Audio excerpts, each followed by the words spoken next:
আসসালামু আলাইকুম সুপ্রিয় শিক্ষার্থী বন্ধুরা, আজকে শতকরা অংশের গুরুত্বপূর্ণ একটি অঙ্কের সমাধান নিয়ে তোমাদের মধ্যে হাজির হয়েছি। ম্যাথটি হচ্ছে একটি গড়ি ৬২৫ টাকায় বিক্রয় করলে 10% ক্ষতি হয়। একটি গড়ি ৬২৫ টাকায় বিক্রয় করলে 10% ক্ষতি হয়।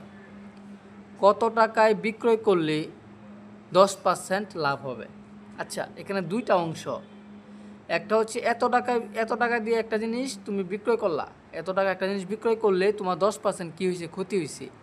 তাহলে আমার ক্ষতিটা বের করতে হবে এখান থেকে। আগে ক্ষতিটা বের করে তুমি যখন এটার সঙ্গে যুক্ত করে দিবা, তখন এটা তুমি কয় টাকা দিয়ে কিনছিলা ওই টাকাটা বের হয়ে যাবে। পরে এই যে বিক্রয় মূল্যের উপর তোমার কয় পার্সেন্ট লাভ করতে হবে? 10% লাভ করতে হবে। থিমটা বুঝছো? তাহলে এখান থেকে আমার কী বের করতে হবে? ক্ষতিটা বের করতে হবে। তাহলে আমি ক্ষতিটা বের করি। সমাধান: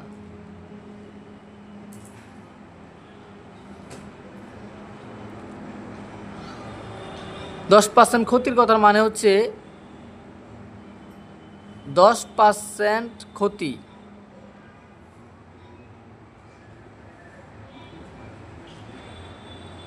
ক্ষতিতে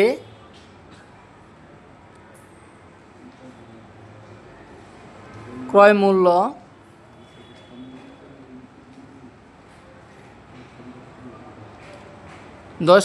ক্ষতিতে বিক্রয় মূল্য সমান সমান 100 মাইনাসে কত? 10 সমান সমান কয় টাকা? 90 টাকা। তাহলে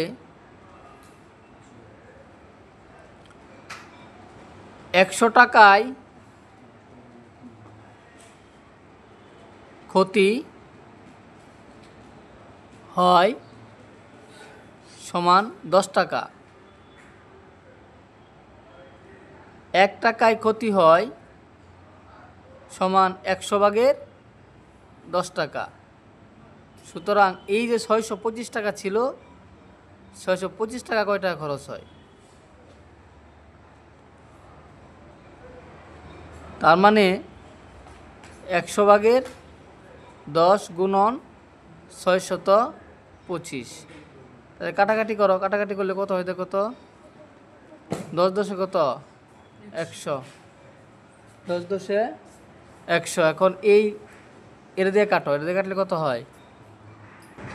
এটাকে ক্যালকুলেশন করলে আমার হয় হচ্ছে 10 ভাগের 625। আচ্ছা, এটা আমার কী হয়েছে বলো তো? ক্ষতি হয়েছে। এখন এই ক্ষতিটা কী করতে হবে? ওই যে বিক্রয় মূল্য ছিল এটাতে কী করে দিতে হবে? যোগ করে দিতে হবে। কী করতে হবে? যোগ করতে হবে। সুতরাং ক্রয় মূল্য সমান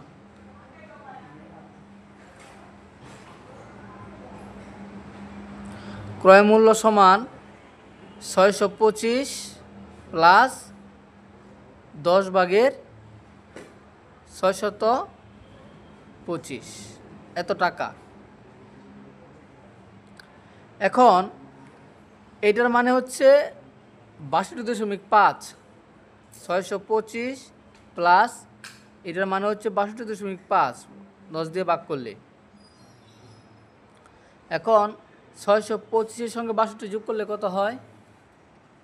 তোমরা ক্যালকুলেটরের মাধ্যমে করতে পারবা সহজেই। ক্যালকুলেটরের মাধ্যমে খুব সহজে করতে পারে। এটা ফলাফলটা হচ্ছে 687.5, এত টাকা। এখন আমাকে প্রশ্নের মধ্যে বলা ছিল যে 10% লাভ করতে হবে। কত টাকা বিক্রি করলে 10% কী হবে? লাভ হবে। তার মানে 100 টাকার পরিবর্তে যদি আমি 110 টাকা কোনো দ্রব্য বিক্রি করি, তাহলে তো আমার 10% লাভ হইল। অর্থাৎ এখন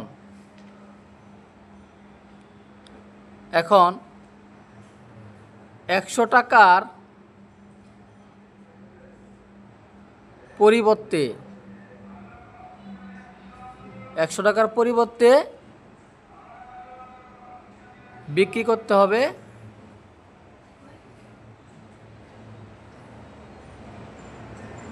করতে হবে 110 টাকা, 110 টাকা, তাহলে কিন্তু আমার 10% লাভ হবে।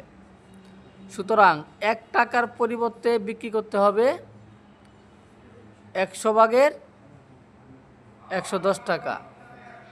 সুতরাং ওই যে আমার যে টোটাল যে টাকাটা পাইছিলাম, যে টাকাটা, তাহলে 687.5। সুতরাং 687.5 টাকার পরিবর্তে বিক্রি করতে হবে, গুণ করতে হবে। যেহেতু এখানে দশমিক আছে, সেহেতু তোমরা খুব সহজে ক্যালকুলেটরের মাধ্যমে করে ফেলবা। যদি আমি ক্যালকুলেটরের মাধ্যমে করি তাহলে ফলাফলটা যা হয়